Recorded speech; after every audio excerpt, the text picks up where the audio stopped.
गणेश जी की कुछ पावन कथाएं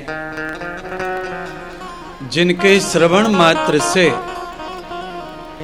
हमारे करोड़ों पापों का नाश हो जाता है, ऐसी मनोहर कथा आपके सामने आज रखी जाएंगी।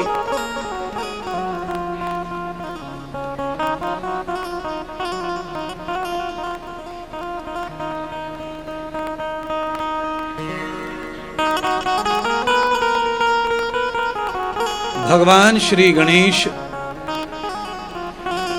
के बहुत सारे नाम हैं।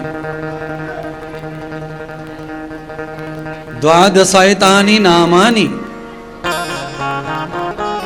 भगवान गणेश के यूं तो बहुत सारे नाम हैं, पर 12 नाम भगवान के प्रमुख हैं। ऐसे भगवान ने अनेक रूप धारण किए हैं, पर 8 अवतार भगवान के प्रमुख हैं। देखिए, गणेश जी ने 8 अवतार प्रमुख लिए हैं।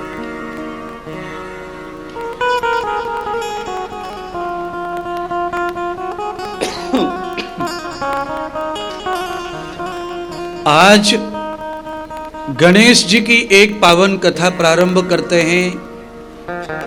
आरती में, गणेश जी की आरती में जो पंक्ति हम बोलते हैं, उस पंक्ति की कथा सुनाएंगे। एक दंत दयावंत चार भुजाधारी।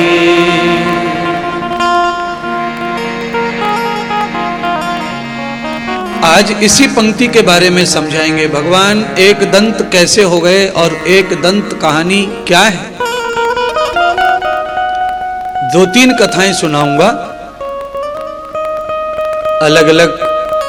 एक दंत होने की भगवान की कथा अलग अलग है। भगवान श्री सूत जी ने सौनक जी को कहा, महर्षि भृगु ने राजा सोमकांत को कहा।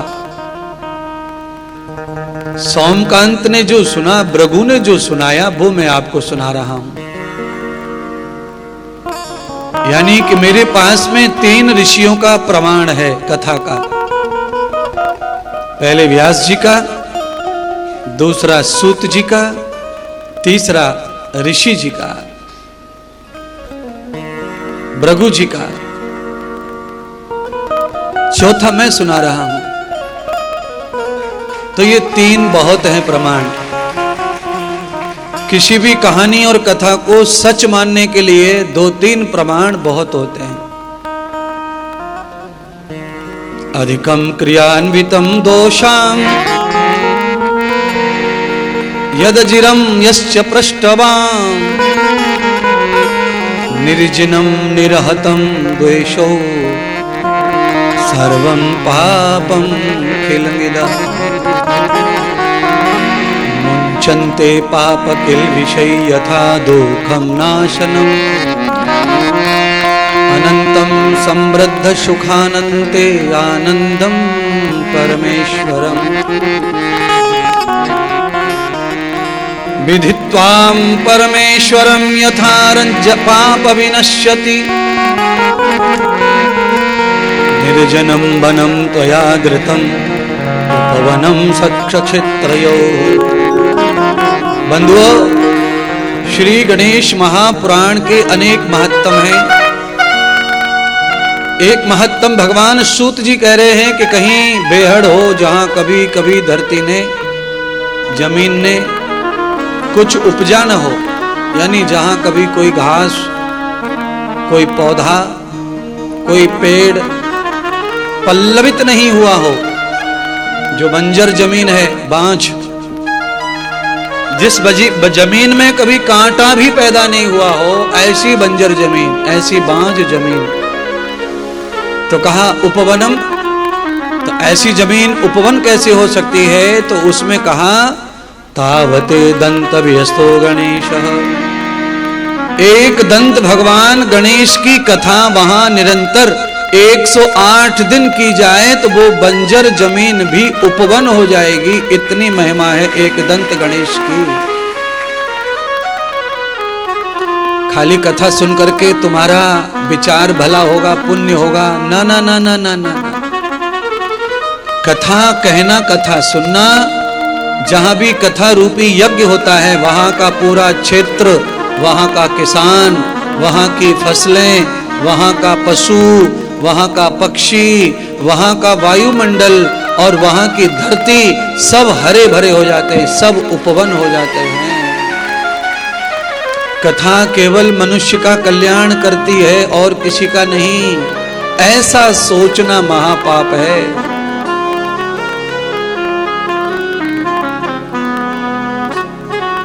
पेड़ पौधे तो सब जगह होते हैं, आप जहां से भी चलें वहां से यहां तक पेड़ पौधे मिले आपको। लगातार बारिश हो रही है इसलिए सब जगह पेड़ पौधे अच्छे ही हैं इस समय तो। पर इस आश्रम में जो पेड़ पौधे हैं, ऐसे पेड़ पौधे रोड पे बाहर नहीं हैं। उनकी सुंदरता, उनकी चमक इन पेड़ों जैसी नहीं है। कारण मैंने कहा ना, यहां यज्ञ होता है रोजाना। जहां यज्ञ होता हो, जहां नित्य आहुति पड़ती हो और जहां रोज अन्नदान होता हो। रे महाभारत की कथा याद आ गई अब तो। महाभारत की कथा में पूर्व पर्व महाभारत का ये बताता है कि जहां अन्नदान होता है, दिल से यज्ञ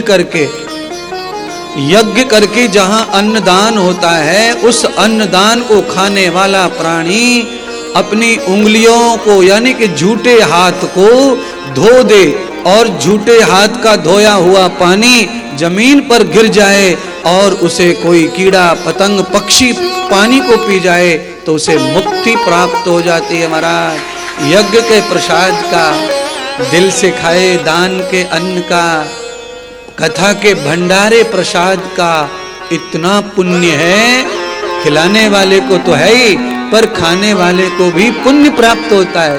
केवल भूख नहीं बुझती है प्रसाद से। ये रोटी पूड़ी सब्जी हलवा नहीं है, ये गणेश भगवान का प्रसाद है। इसको खाने से पापों का नाश होता है, रोगों का नाश होता है। कई लोग रोगी आए थे आश्रम पे, 8 ही दिन हुए आधे ठीक हो गए।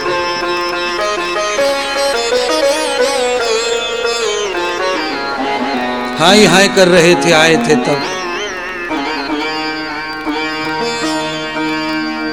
निर्जनम उपवनम कृत्वां पार बेहतो दंतवर्तौ गणेशया। एक दंत गणेश होने की कथा सुनाई सूत जी ने। सौनक जी ने पूछा कि भगवान का नाम एक दंत कैसे पड़ा। तो एक बार भगवान वेद व्यास बड़े दुखी हुए। भगवान वेद व्यास दुखी हुए। दुख किस बात का?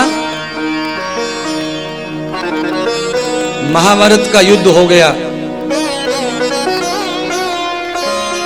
कौरवों का पतन हो गया, पांडवों की विजय हो गई और 36 वर्ष तक धर्मराज युधिष्ठिर ने हस्तिनापुर में राज्य गद्दी पर बैठ के राज्य किया। कितने बरस? जितने बरस धर्मराज राजा बने उतने बरस उनके काका विदुर हस्तिनापुर में नहीं आए। कहां थे वो? जंगल में चले गए थे महाभारत होने से पहले। विदुर जी का मानना ऐसा है कि महाभारत में जिधर मुझे रहना चाहिए उधर मैं रह नहीं सकता और जिधर मेरा दिल नहीं है उधर मुझे रहना पड़ेगा। इसीलिए मेरे रहने से पांडवों को कोई फर्क नहीं पड़ता, पर मेरे रहने से मेरे जीवन को बड़ा फर्क पड़ेगा अगर मैं दुर्योधन के साथ रुक गया तो विदुर जी अपनी पत्नी को लेकर के वनवास चले गए थे। 36 वर्ष पांडवों ने शासन किया। विदुर जी आए, उन्होंने उपदेश दिया। फिर नारद आए, उन्होंने उपदेश दिया। तो पांडव भी राज्य छोड़कर हिमालय चले गए। तब श्री व्यास जी का जीवन बड़ा दुखी हो गया। अच्छा, घर में अचानक इतने लोग एक साथ चले जाएं या मर जाएं तो आदमी बड़ा दुखी हो जाता है। चले जाने का मतलब मर जाने से ही है। पांडव द्रौपदी सहित मर गए।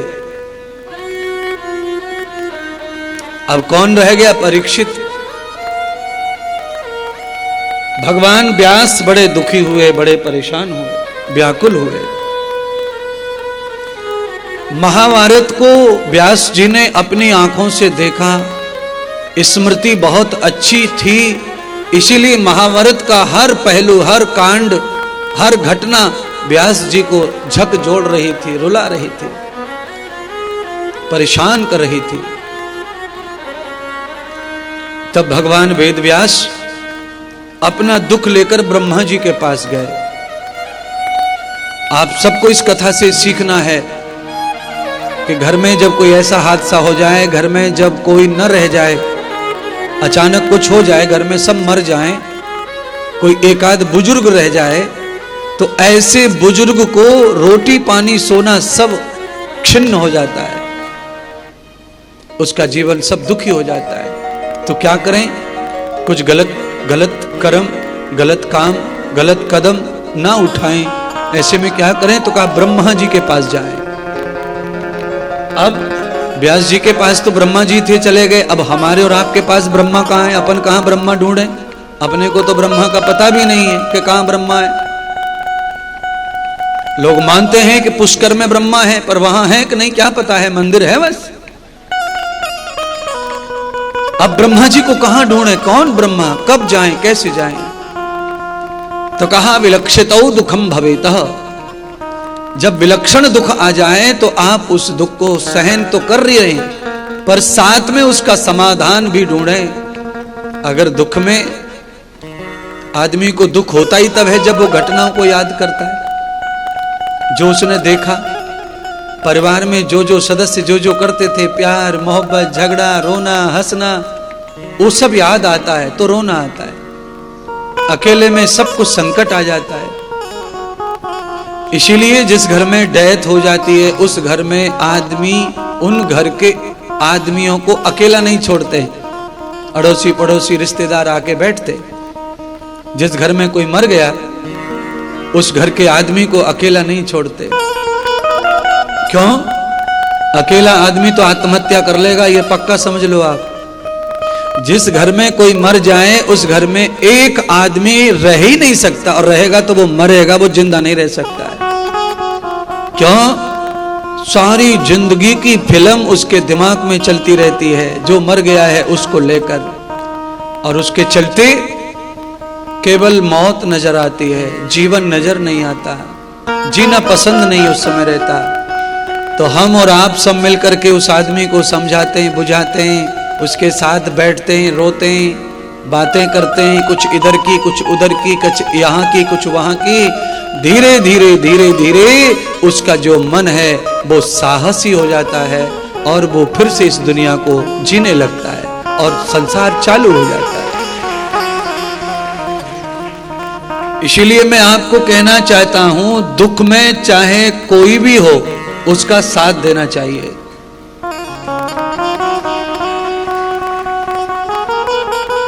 अपने साथ किसी का विवाद हो गया, झगड़ा हो गया है, तो भी साथ दो दुख आने पर किसी का। यह मैं लिखित में दे सकता हूं कि विवाद सदैव रहता, सदैव नहीं रहता है। विवाद का भी समय है, ईर्ष्या का, झगड़े का, दुश्मनी का भी समय है। वह भी एक दिन स्वयं मिट जाता है, उसे मिटने की भी जरूरत नहीं पड़ती है। क्यों? विवाद अगर चले भी साल, 2 साल, 4 साल, तो विवाद करने वाला प्राणी ही नहीं रह जाता है, तो विवाद खत्म। आदमी गया, विवाद खत्म, उसके साथ ही विवाद भी चला जाता है। कितनी पार्टी, कितने झगड़े, कितने गांव में पार्टियां, कितने दुश्मनियां खत्म नहीं हो रही, और जिनकी दुश्मनियां थी वो मर गए, कोर्ट भी खत्म हो गया, कचहरी भी खत्म हो गई, वकील भी खत्म हो गया, केस भी खत्म। जिसके ऊपर चल रहा था केस वो मर गया, तो सारा केस समाप्त हो गया। ऐसे ही आपका और आपके घर में पड़ोसी के साथ, आपके घर में रिश्तेदार के साथ जो विवाद है वो विवाद सदैव नहीं रहेगा। क्यों? मैंने कहा ना, विवाद क्यों नहीं रहेगा? विवाद विवादी के साथ ही चला जाता है। वो रहता नहीं है।